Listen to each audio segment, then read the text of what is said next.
ini saya ingatkan ya, bahwa mengapa rezim Jokowi Luhut sekarang ini karena ambisi kekuasaannya itu menjadi sebuah rezim paranoid. Pak Amin Rais ngomongnya kayak comberan, hari-hari maki orang, hari-hari menyebutkan tidak ada baiknya Jokowi, tidak ada baiknya pemerintah. Kalau Anda sebut pemerintah tidak benar, berarti Anda kirim orang salah. Pak Amin Rais hebat, lokomotif demokrasi. Tapi apa dia bisa mengubah Indonesia? Selama dia menjadi ketua lembaga tertinggi negara, tidak berubah, korupsi masih banyak, krona-krone masih banyak. Padahal ketua MPR-nya waktu itu lembaga tertingginya Amin Rais. Mungkin sekali ya, mengapa Jokowi Luhut ini dihinggapi ya mungkin penyakit psikis yang namanya paranoia itu, karena mungkin juga kesalahan-kesalahan dan berbagai kezaliman yang telah dilakukan oleh duet itu untuk bangsa yang besar ini. Jadi saya pikir itu juga nggak boleh kita asal ngomong, apalagi udah senior-senior. Dia kan 70 berapa tahun, saya kan 71 tahun juga. Karena saya bilang tanya nasionalisme. Karena saya di mana-mana bilang, kalau kau belum pernah ditembakin, ya jangan kau bicara nasionalisme dulu. Saya terjun di Tintin tahun 75 Desember. Karena bos saya gugur 8 orang, malamnya kami masih ngomong besok pagi gugur di Kopassus. Anda pernah menghadapi itu enggak? Jadi jangan challenge lah, kita nggak akan lakukan profesionalisme kita. Ya nggak pernah diakui bahwa selama Jokowi berkuasa telah terjadi keterbelahan bangsa. Jadi yang pro Jokowi ya, itu diangkat, itu, sementara oposisi termasuk para ulama, para ustadz, para kiai, para habaib yang ingin tegaknya keadilan itu diberangus, bahkan dikriminalisasi, dianggap kriminal, bahkan demonisasi, dianggap hantu, kemudian dikatakan anti Pancasila dan lain-lain. Sementara mereka sendiri sesungguhnya yang sedang menghancurkan Pancasila. Dia tidak suka dengan pemerintahannya, udah silakan keluar dan tinggal di negara Arab atau tinggal di luar negeri sana, bergabung dengan para khilafah dan ISIS di sana. Tidak ada hubungannya agama dengan politik. Apapun yang terjadi, ya seperti Rizik ditangkap, Munarman ditangkap, dan semua beberapa ustadz-ustadz yang katanya ditangkap, itu tidak ada hubungannya dengan agama. Itu real perbuatan mereka sendiri. Cerdas dikit. Ketua Majelis Syuro Partai Umat, Amin Rais, baru-baru ini menyampaikan kritik kepada Presiden Joko Widodo. Kritikan itu disampaikan dalam unggahan video di kanal YouTube Amin Rais Official berjudul Duet Jokowi Luhut Tidak Kita Perlukan. Amin Rais menyebut saat ini pemerintah Jokowi tengah ugal-ugalan dalam memimpin bangsa. Terlebih ketika ada sejumlah menteri yang menginginkan adanya perpanjangan masa jabatan presiden menjadi 3 periode. Duet Jokowi Luhut saat ini menjadi simbol dan substansi rezim berkuasa. Sesungguhnya harus berakhir pada Oktober 2024. Tidak boleh lagi dua oknum ini menggerakkan berbagai cara. Tekad ala Orde Baru itu, kata Amin Rais melalui channel YouTube miliknya pada Sabtu 2 April 2022 lalu.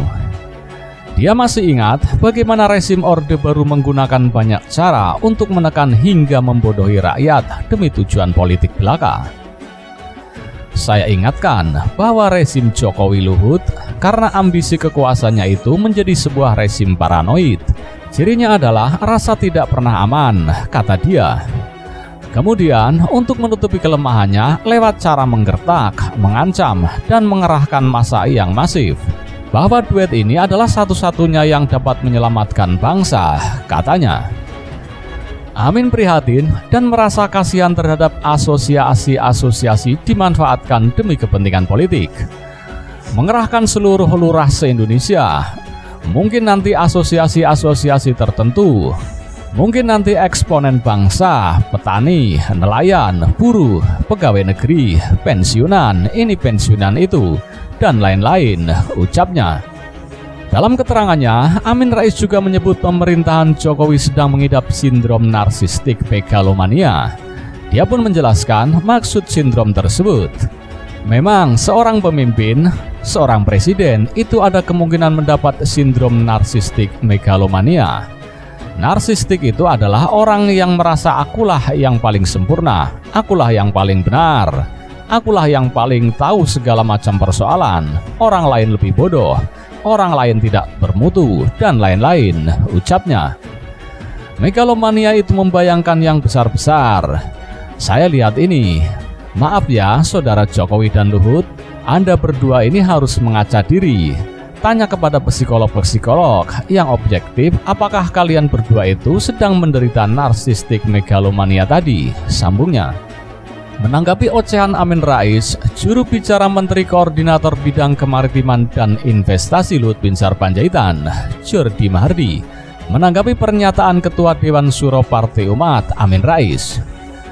Sebelumnya Amin Rais menyarankan Luhut konsultasi ke psikolog karena dinilai menderita narsistik megalomania.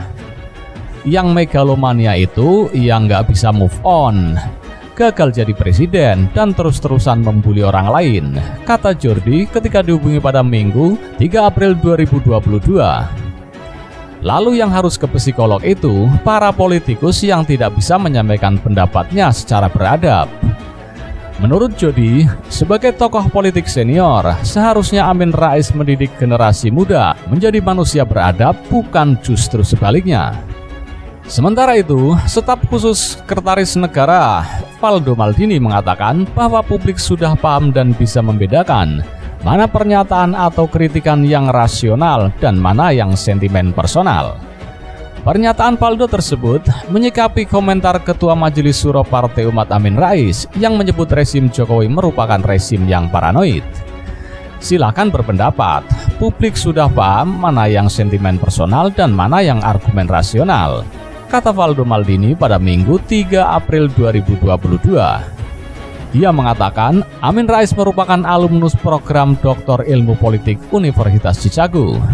Karenanya, yang dibutuhkan adalah buah pikiran, bukan sekedar gosip politik saja. Terkait isi kontennya, saya kira sama kayak isu yang heboh di medsos saja, tidak ada yang barulah, katanya.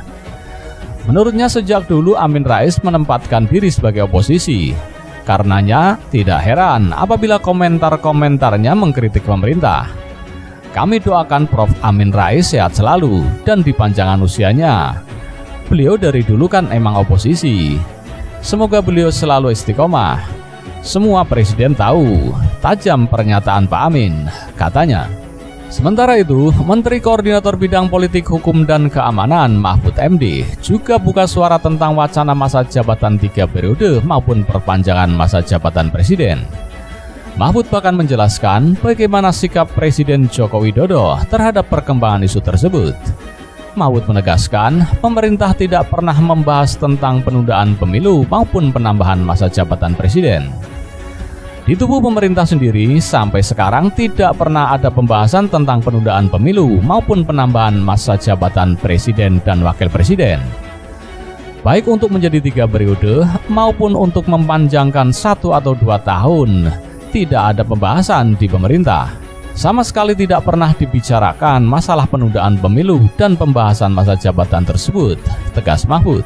Justru Jokowi meminta agar segera ada penetapan terkait tanggal pemilu 2024. Pernyataan tersebut jelas disampaikan Jokowi saat rapat KPU di Istana Merdeka pada Kamis 11 November 2021 lalu. Presiden berkomunikasi langsung kepada KPU di Istana Merdeka pada tanggal 11 November 2021. Presiden menyatakan setuju pemungutan suara dilaksanakan tanggal 14 Februari tahun 2024 sesuai dengan yang diusulkan oleh KPU dan DPR. Tanggal 14 Februari 2024 itulah yang kemudian disetujui KPU dan pemerintah melalui rapat kerja di DPR tanggal 24 Januari 2022. Setelah itu Presiden menekankan lagi kepada saya selaku Menko Polhukam dan Mendagri agar betul-betul menyiapkan semua instrumen yang diperlukan untuk pelaksanaan pemilu dan pilkada serentak tahun 2024 mendatang, terang Mahfud. Jadi sudah jelas, Jokowi telah memastikan jadwal penyelenggaraan pemilu tahun 2024 digelar tanggal 14 Februari 2024.